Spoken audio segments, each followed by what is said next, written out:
I was talking to a brother doing a consult, and he had some kind of experience inside to where his orientation changed, his spiritual perception of things. There was a depth that got activated so that he saw things aren't as real as they seem.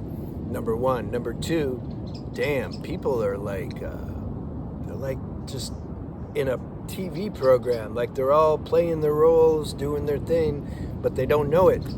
They're not watching themselves do it. They're like automatons, robot. Family too. It was worrying him. He started getting, you get worried. You're like, geez, what am I going to do now? You see, I forget that sometimes because, see, this is more prevalent if you're living in the West, or if you have your so-called, busy life like the average Westerner has. You can feel the contrast and shock more. For me, I left America when I was, 25 or something, and I've always chose places like, I don't like big cities anymore. I lived in LA for 10 years. It was cool then, trying to be an actor, but then I appreciate a more Satwick environment, So I can relate. So I forget sometimes, I forget that this comes up. And also it depends on the shock. It depends, awakening can be more gradual, more nice. It's like when you drink ayahuasca or San Pedro, drinking medicine's better because it goes through all the channels and then it comes on in a more natural, organic way, as opposed to taking this 5-MAO thing and just blasts you immediately, okay? So the analogy, though, is awakening can be more like the ayahuasca San Pedro, or it can be more just jolting sometimes, But there's no end to the awakening. Remember that. Don't put the flag post and say I'm awake. Yeah, it means you're not.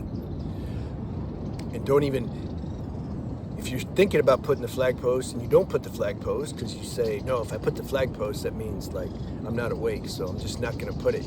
But inside you're thinking like, but I am awake. Yeah, catch that too. Subtle introspection. I'm all about subtle introspection. I can relate though, when I go back to when I was 12 or something, I've shared before, I got blasted out of nowhere. Deep peace, deep bliss. It hurt me to say the word damn. Any word that had any kind of heavy vibration to it, it like stunned. And I felt deep love for everybody. And then the mind came in and said, how are you going to manage this? Because I liked going to school and rapping and fighting and playing with girls and trying to be cool. It's amazing what some guys think a girl likes.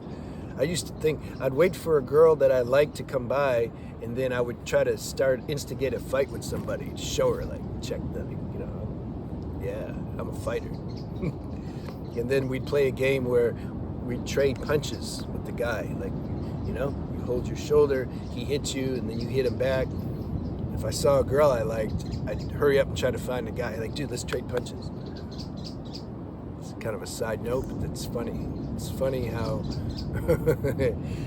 how we evolve, how the consciousness evolves. So I was really tripping hard on this new elevated state that I was experiencing. And so I can understand that when I reflect back to that. I ended up praying to God that he took that away. I called a preacher at 2 a.m. and told him, like, I don't want this, even though he said, but this is what everybody wants. I said, yeah, but I want to go rap and fight. And he said, okay. So it left, and then, but I wasn't ready for it. It was like a boon from God, So then through the life, it started to happen more organically and naturally, and so then it's easier to assimilate, adapt, and then it just becomes your natural state. A lot of these people that, like, when I would go to, I remember I went to Muji's satsang like 9 years ago in Zimmer. I really liked the whole satsang. I liked that it was silent. I liked that, there's 800 people there, and we're all like kind of focused on on waking up. This was good. This was good energy. This is the benefit of having groups. I'm going to do groups at some point, and because the collective energy support in the group, it's good. Don't get dependent on it though. There's some guys with a bunch of money, and I would see them in every group because I'd watch on the videos. I'm like, damn, it just keeps coming. You can get dependent on it. I also felt that. I started planning my next retreats while I was still at that retreat. I'm like, this is good stuff. But it can be like how I was using the plant medicine before also, San Pedro cactus, and it was just really good. It was, so you can get, there's no loopholes. At some point, you have to be, in the world, so to speak, and be self-sustained and contained in your realization. You can't piggyback off of like other people in retreats forever. To get a tune-up and stuff, it's okay. Or at the beginning, yeah, hit it hard. But I'm just saying, at some point, you can say the last stage or something is you have to have this practice internalized, and you have to be doing this yourself. I digressed maybe a little. Oh, so I'd be at the retreat, and but then I was planning for the next. But here's why I didn't, because I got sick of the spiritual theatrics that went down. This is the thing this is why I never really like spiritual groups and communities, because you always have a few, sometimes more than a few, who want to demonstrate the spirituality. They have a little shift, and then they want to make it into something. Oh my God, whatever. So I think there's two reasons for that. Number one, subconsciously, they're wanting attention, they're wanting recognition. Look how spiritual I am. Another reason is it can be a really strong contrast to go from your normal, habitual, one-track mind, ego state to where that track opens up and you're just kind of free-flowing. That can be a bit of a shock, and so, okay. So, when this happens, you start to, it's like I want to say the word be born. It's like you're born again, but I don't want to make it sound so, like a big deal.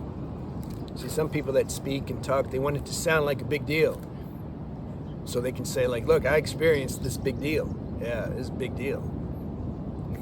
See, I'm trying to demystify these things, because how's it a big deal when it's our natural state anyway? How's it a big deal, our natural state? It's like miracles, Why is something called a miracle? Because it's doesn't happen much. If I move this rock a little bit and somebody saw that, they'd be like, damn. Then they'd believe you're spiritual if you can do that. Damn, that's another, I don't know, should I make another video on that? Something just came to me. It's like, I don't know. Should I talk about it? I mean, okay, let's see what happens, right? Because that's what's going to happen anyway. I'm going to pretend I don't know what's going to happen. Because it's fun. This is the show. Why not? But I see myself doing it. That's the point. So I want to talk also about, I'm not going to forget what I'm talking about. But, I mean, maybe. But then I'll remember. Or maybe not. I want to also go over, either in this video or the next, about, it's like, if you're a doctor, let's say you're a surgeon, you can open up somebody's head up, and remove a tumor, and then you can sew them back up. Nobody is going to disagree that you're not good at what you're doing. Even your haters, how they going to deny it? It's okay, I can't do that. I don't like you, man, but okay, somebody asked, I can't deny it, this is what he does. Now, when it comes to spirituality, when it comes to consciousness, there's no label. You can't get a degree in spirituality and then put your initials by your name now, SD, spiritual doctor, and then people believe you. Don't work like that. can't prove any of this stuff. That's the thing, you see. That's the thing. This was a deep issue that I had growing up. It's like I knew I had some higher level of awareness. I wanted some recognition for it. But you know what happens? The world can do the opposite. You can have unconscious people thinking you're unconscious, because they can only perceive you according to their level of consciousness. So their ego is gonna take your consciousness, whatever you're exhibiting, and then it's gonna funnel through their current capacity of understanding and awareness, and then it's gonna spit out some skewed report on you, and they're gonna believe it. It's like people don't believe. The vast majority of people, they're on very mundane level. They need physical proof. I need proof. Jesus said something about that. Like, you need, why ye with little faith or something. And I believe that's why if he did some miracles, it was because of that. Just to give the person, give the people, they needed that. They needed to see something for them to actually start following what he's saying. So he did it for them. He didn't do it to show off. Check this, I'm gonna levitate. No, he didn't do it for that. He did it for them. He's trying to share a message, the most important message on the planet, and he could see that it wasn't landing. So then God worked through him and let him produce a miracle, because it was God's will that he speak this message and that it get assimilated, at least on some level. So he needed some miracles. He needed to do some miracles. Not everybody's destined to do that.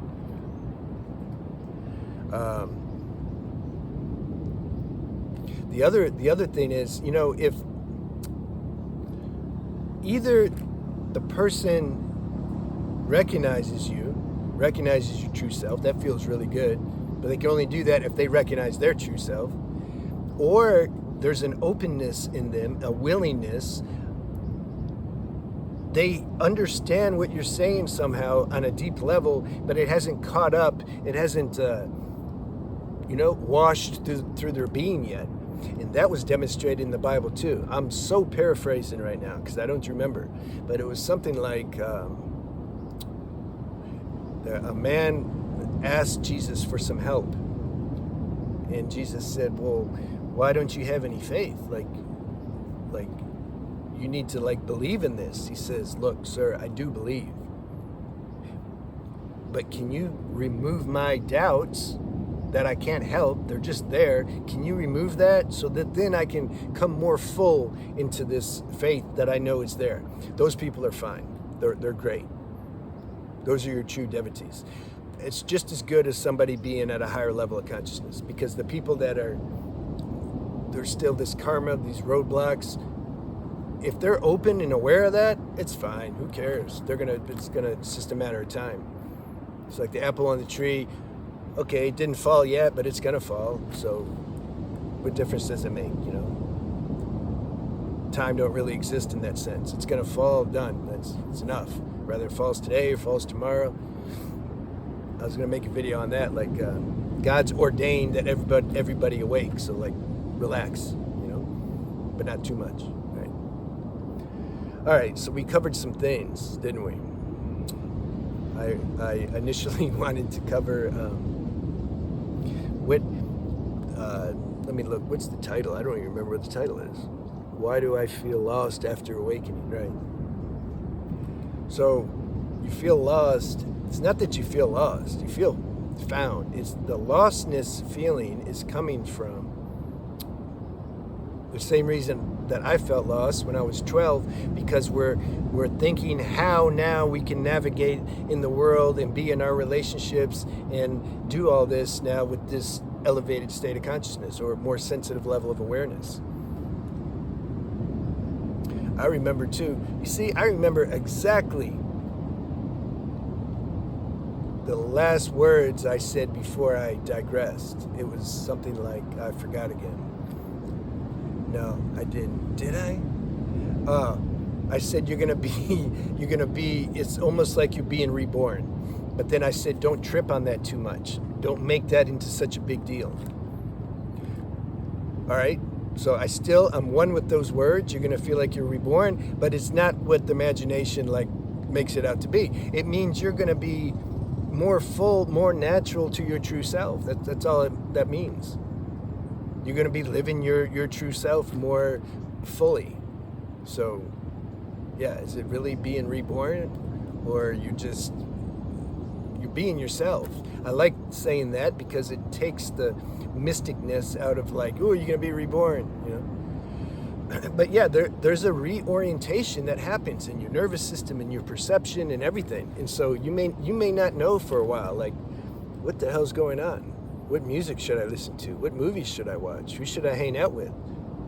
How do I like get along now with my family? I'm not interested in these conversations that I used to have, and like, what's going to happen? The main thing about this is you have to know, it's like Rumi said, he who brought you here is taking care of you.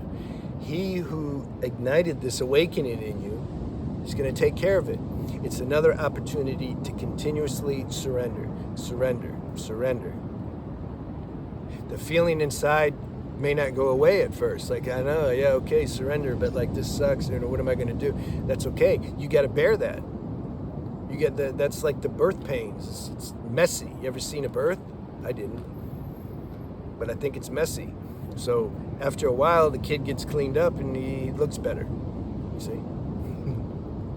So it's like that. Like, we have to go through this for a little bit. But you don't lose anything that you've gained in consciousness. This is the point. So once that happens inside, man, just honor that, be grateful for that. Like, you've experienced what you were supposed to experience while being a human on this planet. And the vast majority won't experience that because it's not their destiny. They're going to experience what it's like to have sex and get drunk and make money and go travel and whatever. Accolades and get status. That's cool. Like, I did that. I had to do that at the beginning. Who knows how many lifetimes I had to do that, but at some point that gets old and something inside's like, what am I really doing here? Why am I here? This is why. To wake up to your true nature. So a lot of people, they start to wake up, and then their ego mind hijacks that, and then they get confused. They start listening to what their mind's saying or how they feel. No, this is second stage. So you have some awakening, then you need to focus on this inner guidance, inner self source that's taking care of you. This is how you deal with, you can say, post-awakening, all these funny labels.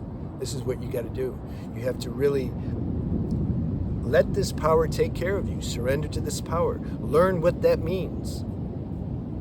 You don't just wake up and you're done. It doesn't happen. Anybody that says that, it's just like, didn't happen. All right. Damn, these are long videos lately. I'm going to make one more. My voice is going. So I'll make one more, and then I'm going to go in the ocean, I think. Can you hear the ocean? Some people say they hear the ocean. If you're a guy, go see my other channel, Beyond the Alchemy. I talk about semen retention, and I do consultations if you feel moved to. My email's on the banner. I'll see you next time.